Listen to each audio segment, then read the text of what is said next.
Cabinet making program is kind of a wide open area. We do anything from furniture to kitchen cabinets to commercial cabinets, lots of opportunities. I chose to come to St. Paul College for its cabinet making program and how it was essentially carpentry but indoors, not as labor intensive, and just smaller things that you could use more custom work in, and I appreciate that. So. Starting wages for students are climbing quite a bit. Students are actually getting hired while they go to school. So employers are hiring them with the agreement that they stay in the program.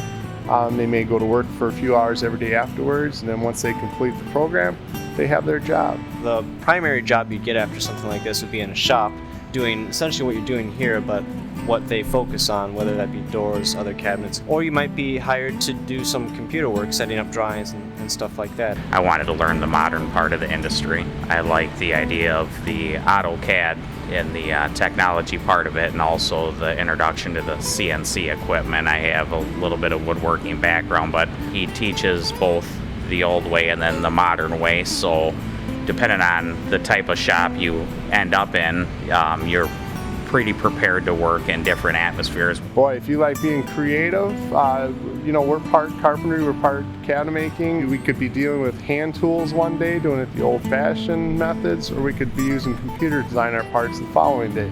So it's a happy medium between what I call traditional cabinet making and modern cabinet making. It's the most satisfying once I've completed any one of our projects, because then I've suddenly built something that obviously wasn't there before. It's something I've accomplished, so it's nice.